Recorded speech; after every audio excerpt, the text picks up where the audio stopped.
Good day, welcome to King Rules Everything. If you ever built a Raspberry Pi, like a Retro Pi, I got this one little Raspberry Pi in a little Super Nintendo type case. And did Retro Pi, put all your ROMs on there. You know, it's a lot of work, an astonishing amount of work. And the problem I've had with these, I've had other people that want them and they go out and they buy it and they realize it just doesn't turn on because most people say, oh, I can do all this. This is going to be a lot of fun. And once they realize it's going to take hours and hours and hours and you got to watch the videos and ask people questions, they kind of give up hope because getting ROMs to work sometimes on RetroPie is a little bit of a challenge. Getting everything installed and working is also somewhat of a challenge, unless you can find an ISO. So what I kind of recommend to people is not do a RetroPie. I know people want to believe, oh, it's going to be easy, a lot of fun. People want a toaster. That's what they really want. They just want to push the button and play. They want to do all the work. So for that, and this is actually a little bit better of a deal. To do something like this, you're looking at maybe, get the joysticks, the case, the RetroPie, or the Raspberry Pi. You're looking maybe $100 with power supply and all that stuff. So a little bit of money, but for cheaper, the arcadebox. And this is basically a RetroPie, basically. A little bit different hardware, very light, very small, but they did all the work for you. This has, I think, 30,000 games. And you can see on the back, it's got HDMI, Ethernet, and an AV. I think this is an AV out, so you get an AV, a 3.5 millimeter cable with the splitter. I think that's what this one does. And you can see it's got an on-off button, power supply, 2 joysticks, the compact flash card, and there's a little light somewhere on the front here that glows. I don't remember exactly where, but that's it. Very simple. There's no fan. I think it says arcade box and it's 12 volt, and you do need their little power supply, so it's not a little USB power supply, so that's kind of nice. And I'm very, very impressed with this guy. And I think I paid $40, and that was shipped from China. Amazon sells them, which I'm really surprised that they still get away with it, because I think at some point they're going to take these off, because it's kind of, let's just admit it, it's illegal to have all these ROMs, because you don't own them. And especially 33,000 of them, somebody's going to kind of catch on and kind of kick them off. But you can still get it from places like AliExpress, and that, if you don't mind waiting weeks and weeks for something like this to show up. It comes with this, the power supply, 2 joysticks, and they're just basic like PlayStation joysticks. Inexpensive, but they do the job. They're kind of a little cheap feeling. But all in all, I like them. Not a problem with these. And I bought the arcade box, and they have 2 versions of one that comes with wired controllers and wireless controllers. And I think it was like $5 difference for the wireless controllers. But when you're buying those cheap wireless controllers, you're going to get what you pay for, and you're probably going to be disappointed because they're going to suck through batteries. That's my guess. I just wired that way, never have to worry about replacing batteries. Comes with 2 of these. Comes in a nice little case. So if you like a case, if you want to carry it around, let's see, open it up. Let's open it up. So I guess this would be kind of neat. You're going to be traveling around. So here's the other joystick. I've been playing with 1 joystick. And a little manual, really nice. And the manual kind of gives you some nice instructions. Not really on use that much, but how to copy ROMs. See how to change the game emulators. So you're going to probably end up doing this if you want to put some ROMs on there, if you don't like what's on there. But what I would do, keep it the way it is. Enjoy it for $40, $50, even $60. Don't mess with it. Just leave it alone, because I think you're just going to be sad when you start going into some of these settings. But basically, it tells you how to copy ROMs over. And it does kind of a little explanation about changing the game emulators, because pretty much what they have on there, it's all set up. Turn it on, pick your game, controller's set up, everything's ready to go. When you start putting other ROMs on there, you're going to be changing emulators, you're going to be configuring joysticks, and most people just can't deal with that. It's a little bit beyond them. They just want to, like I said, a toaster. Turn it on, plug it in, and play. And that's what this guy really does nice. Very nice interface. Very fast. I mean, I was really surprised for what this is. Of course, like a Raspberry Pi is pretty darn fast with all the stuff that's on here. This has PlayStation 1, Super Nintendo. It has Atari 800 and Commodore 64, which was kind of pleasantly surprised. I really like the Commodore 64. I do recommend, it has like an on-screen keyboard, but get yourself a little keyboard. You can use a USB keyboard if you're going to use 1 joystick, or get one of the little wireless ones you can plug away. But all in all, I really like it. The emulators on here are good. It has some of the arcade games. 𝗔𝗿𝗃 plays fantastic. Love 𝗔𝗃𝗃. Some of the other games, Super Nintendo. I think Nintendo 64 is on here. It has a few games. But all in all, really nice little unit for the price. You really can't go wrong. Like I said, just to plug and go and start playing right out of the box, fantastic. And get the joysticks. You're ready to go play 2-player. So let's go and plug it in, and let's test out a few games, and then we'll come back and do a final synopsis. Okay, she's booting up.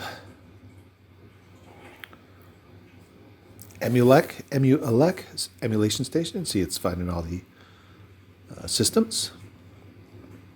And you can modify the screens. You can modify the themes on these.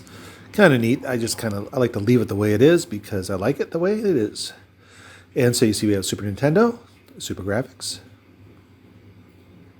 Vectrex, Virtual Boy, WonderSwan Color, Sinclair. Some odd choices, but that's all games.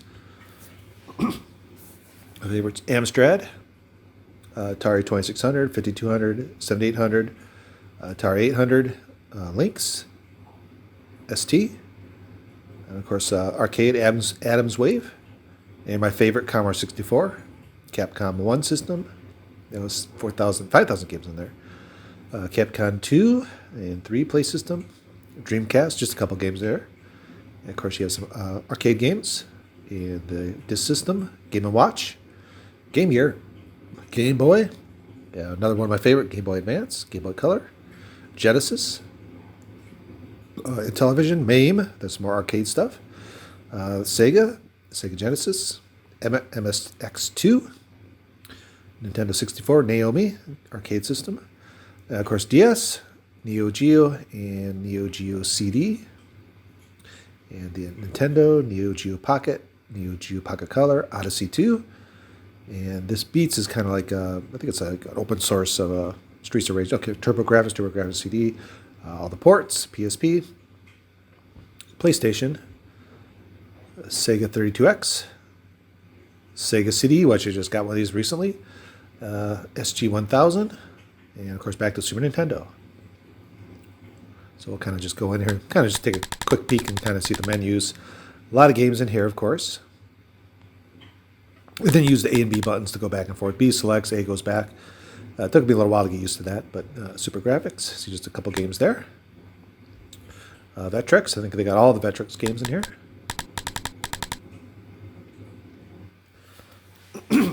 Virtual Boy. Let's see, Sinclair. A lot of Sinclair stuff. Let's see, Atari 2600. Kind of all those play fine. Atari 5200. I tell you what, they did a really good job on this. Everything, just turn it on, click the button, configures your joystick, and away you go. Sometimes you do have to kind of figure out the buttons. Here's the Atari 800. A lot of stuff for that. That was a fairly popular system. The Lynx. Here's the ST. Kind of a neat choice. I wish they would have put the Amiga on here, but that's fine. I can put that on later if I want. Adams Wave. Here's for the arcade.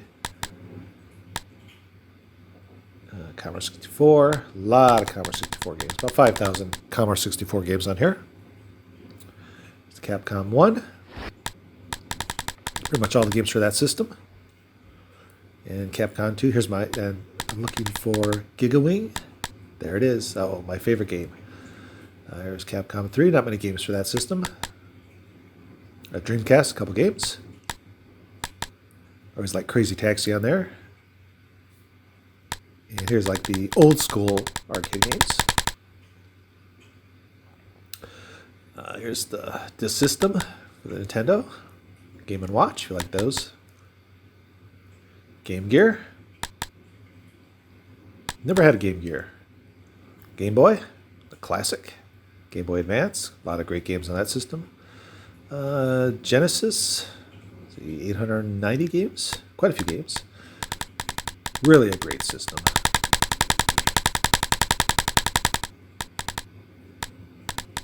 Let's see if I can find my favorite in here. Maybe?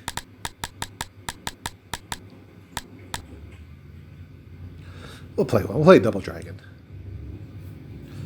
See, it always has this little Kinhawk screen.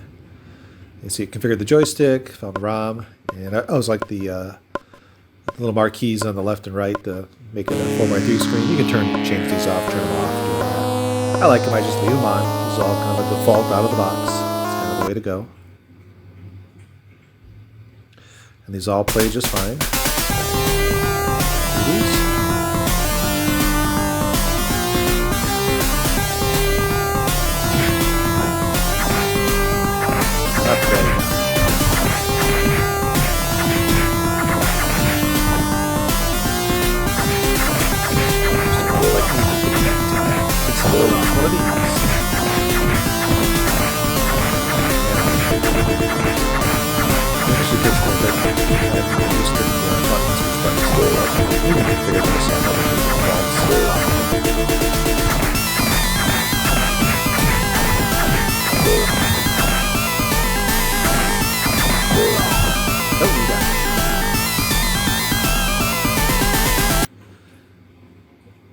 All right, let's go back to the main screen. Of course, go back to the main screen. It's hit the start and select 2 times.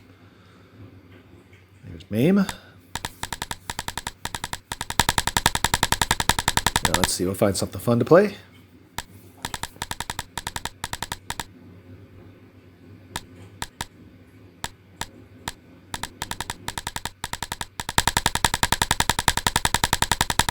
Gyrus. Of course, if you hold down the arrow down key, it'll go faster and faster. So maybe choplifter.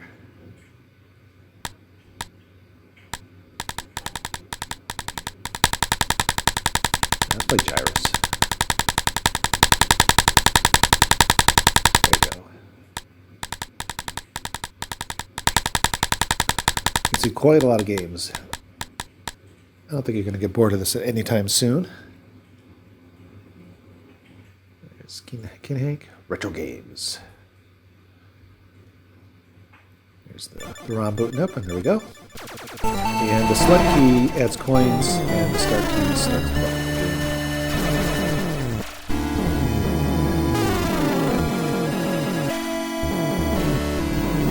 I really like this game. A lot of fun. Kind of hard to do with this joystick.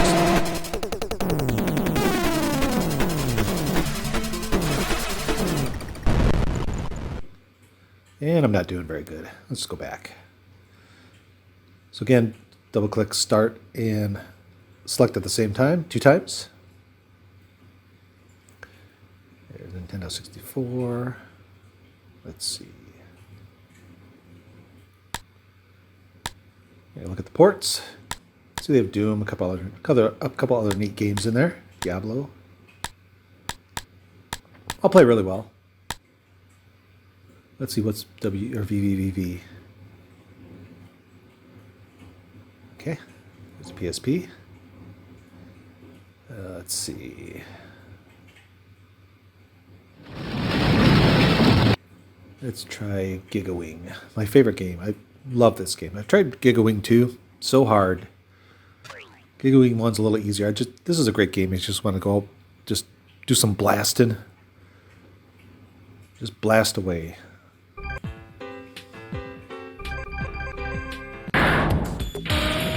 Some coins in. Let's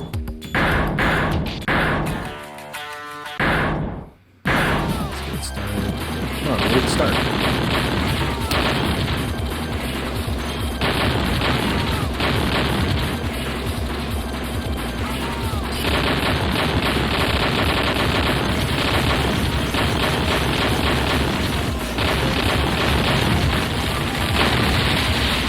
Just to like blast. Gives you a little power up, so you want to start blasting. Cover the whole screen.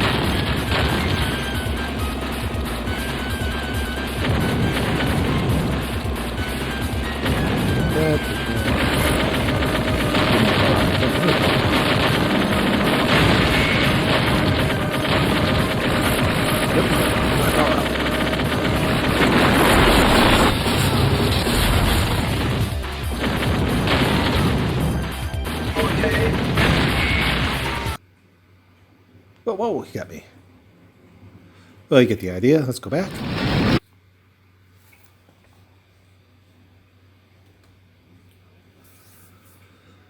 Let's see what else we got here. Game Boy Advanced. Actually, I have a couple Game Boy Advance. 101 and the 001. If you're ever going to get a Game Boy Advance, it's the 101, not the 001, because it has the backlit screen. Alright, what I do? There we go. I think there's a way to make this full screen. What I do like about this also, it does save. Most of the games seem like they have they'll save the games. So next time you go back, it's actually saved.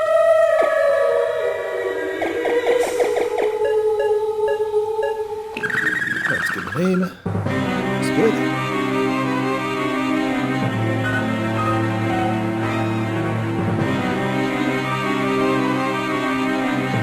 these play all fine.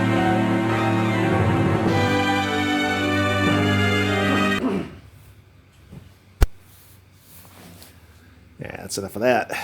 Kind of get the idea. Pretty much there's enough games in here to keep you busy for a long, long time. And if there's something you don't like, you can add it in. I wouldn't recommend it. Just enjoy it the way it is. But if you want to, you can sneak a game in.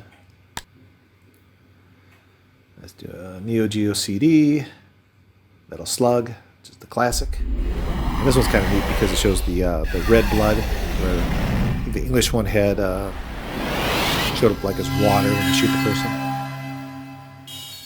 Really great system.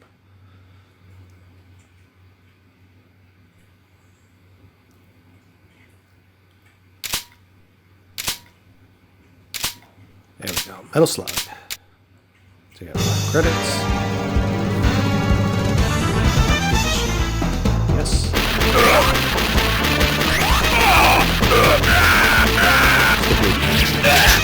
Once you solve this, two-player,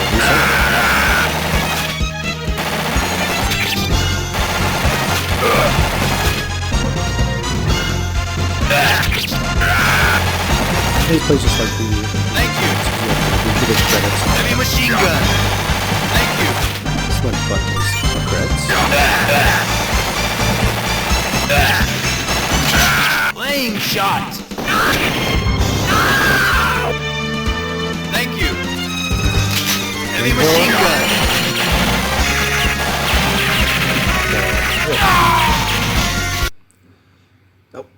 Oh, he's gonna get me. I can see it. No, no, you don't. Oh, you got me. And you get the idea.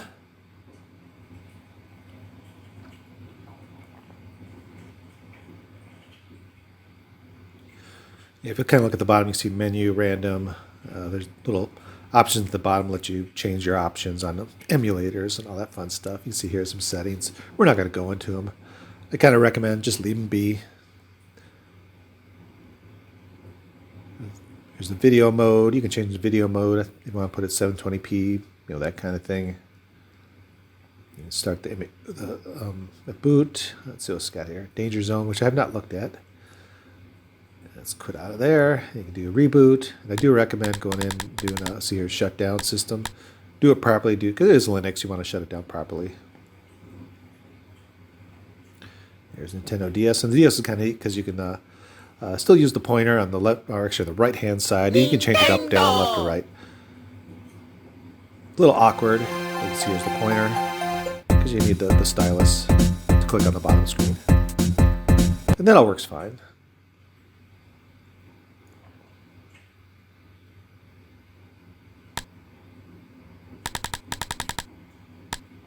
Takes a little bit of a time to get used to the DS stuff, but it does work. Go arcade box, nice little box. Like I said, I seen it on Amazon for like, I think it's like $100 on Amazon, but it's just a third party selling the Chinese one for that's like 40, 50 bucks, and you really can't go wrong with this guy. Like I said, this would be a great little gift if somebody not super technical, just want to play some arcade games, some of the old school stuff. This is the way to go because it's turn it on and go. So anyway, I give this a thumbs up. Thumbs up. I really like it. Is it legal? Absolutely not. But you know, it is what it is, and I think if you're buying this, you kind of know what you're getting. Can you screw it up? Sure, you can if you go in the settings, but I think for the 40 bucks, you're going to have easily 40 bucks worth of fun. So anyway, I hope you guys enjoyed the video. That is you guys. Have a great day.